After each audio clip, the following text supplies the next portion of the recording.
The rain was coming down in sheets as I stared out the window of my Seattle apartment. I'm Brennan, 44, a software developer. My life until recently had been a comfortable, predictable rhythm of coding, weekend hikes, and quiet evenings with my wife, Meredith. We'd been married for 15 years, a solid if unspectacular partnership. Or so I thought. It started subtly. Meredith, a marketing manager, began working later, attending more conferences out of state. I brushed it off, attributing it to the pressures of her job. She always seemed tired, less engaged. Our conversations dwindled to logistical necessities. I felt a growing distance, a coldness that seemed to emanate from her. One evening, I decided to surprise her at work.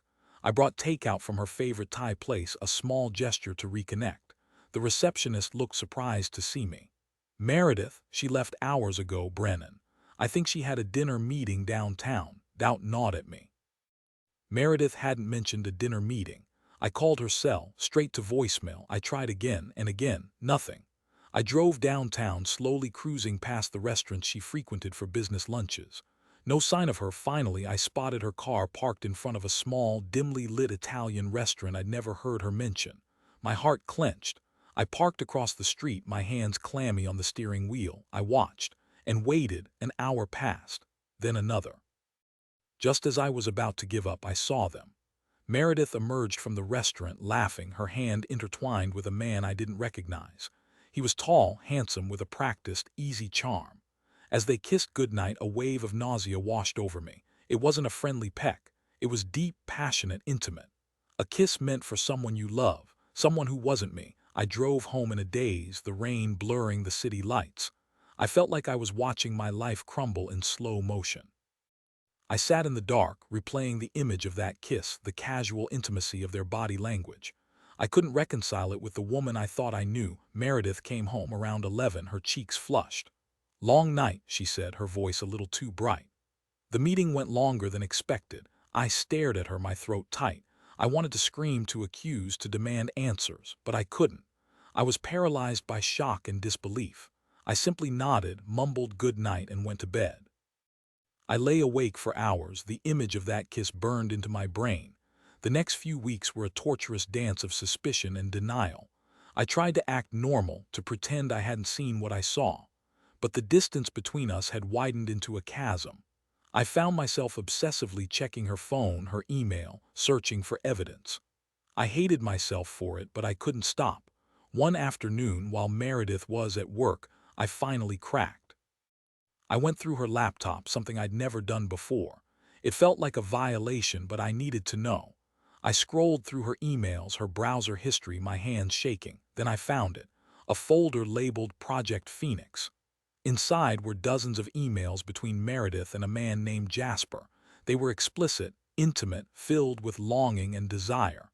They talked about their secret meetings, their stolen moments, their plans for a future together. The emails spanned months, detailing a passionate affair that had been going on right under my nose. Jasper, it turned out, was a consultant her company had hired for a major project. He was married too, with 2 young children. The betrayal was compounded by the sheer audacity of it all. They had been meeting in hotels, restaurants, even at her office during lunch breaks. I printed out the emails, my hands trembling. I felt a cold, burning anger rising inside me. I wanted to confront her, to expose her, to make her pay for the pain she had inflicted on me. That evening, I waited for Meredith to come home. I laid the printed emails on the dining room table, a silent accusation. When she walked in, she looked surprised to see me home so early. "What's all this?" she asked, her voice wary. I didn't say a word. I simply pointed to the emails. She picked them up, her face paling as she read. The color drained from her cheeks, leaving her looking pale and fragile. She dropped the papers as if they had burned her. "Brennan, she stammered, her eyes wide with panic. "Don't," I said, my voice flat. "Just don't, I know everything." The truth poured out of her in a torrent of tears and excuses. She claimed it was a mistake, a moment of weakness, that she still loved me. She blamed Jasper, her job, anything but herself. I listened in silence, my heart hardening with each word. I didn't believe her. The emails told a different story, a story of deliberate deception and betrayal. "I want you to leave," I said, my voice barely a whisper. "I want you out of my life." She begged me to reconsider, to give her another chance. She promised to end the affair, to do whatever it took to win me back. But it was too late. The trust was gone, shattered beyond repair. The woman I loved, the woman I thought I knew, was a lie. I filed for divorce the next day. The process was messy, painful, and humiliating. Meredith fought me every step of the way, trying to salvage what was left of our marriage, but I was resolute. I couldn't forgive her. I couldn't forget. As the divorce proceedings dragged on, I found myself consumed by anger and resentment. I wanted revenge. I wanted to make Jasper pay for his role in destroying my marriage. I started digging into his background, his business dealings, his personal life. It didn't take long to uncover some dirt. Jasper was not the successful, upstanding consultant he appeared to be. He had a history of shady business practices, of cutting corners and bending the rules. He had even been accused of fraud in a previous job. I contacted Jasper's wife, Imogen. It was the hardest thing I've ever done. I sent her copies of the emails, the evidence of her husband's betrayal. I knew I was hurting her, but I felt a twisted sense of satisfaction in knowing that she would know the truth about the man she was married to. Imogen was devastated. She confronted Jasper, who initially denied everything. But when she presented him with the emails, he broke down and confessed. She threw him out of the house and filed for divorce. I also contacted Jasper's employer, providing them with the evidence of his fraudulent activities. He was fired, his career in ruins. He lost everything: his wife, his children, his job, his reputation. I know some people might say that I went too far, that I was motivated by revenge. And maybe they're right, but I felt justified in my actions. Jasper had destroyed my marriage, my life. He deserved to pay the price. In the aftermath of the divorce, I was left with nothing but emptiness. My house felt cold and sterile, filled with the ghosts of memories. I struggled to sleep, haunted by the image of Meredith and Jasper together. I felt like a failure, a fool who had been blind to the truth. I threw myself into my work, coding day and night, trying to numb the pain. I avoided social gatherings, isolating myself from friends and family.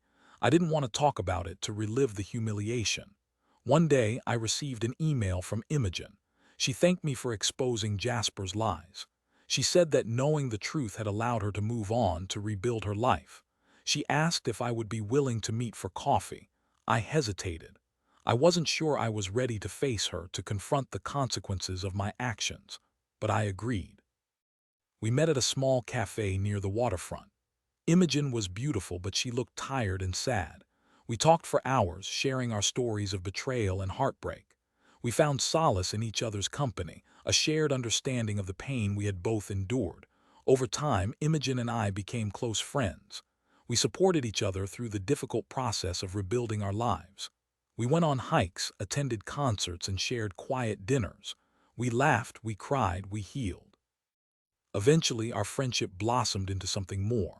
We fell in love. It was unexpected, surprising, but it felt right. We found comfort and understanding in each other's arms, a safe haven from the pain of the past. We married a year later. The wedding was small and intimate, attended by our closest friends and family. As I looked into Imogen's eyes, I knew that I had found my soulmate. I had found love again, after betrayal, after heartbreak. Meredith, on the other hand, didn't fare so well. After being dumped by Jasper, she tried to contact me again, but I ignored her. I heard through mutual friends that she was struggling, alone, and miserable. I felt a pang of guilt, but I knew that I had made the right decision. I couldn't forgive her, but I could move on. Life isn't always fair. Sometimes good people get hurt, but it's how we respond to that pain that defines us. I chose to move on, to find love again, to build a new life. And I'm grateful for that choice. This is my story of betrayal, revenge, and ultimately redemption. It's a story of how I survived the worst experience of my life and found happiness again. It's a reminder that even in the darkest of times, there is always hope. Remember, betrayal can shatter you, but it doesn't have to define you. Choose to rise above it and find your own path to healing and happiness. You deserve it.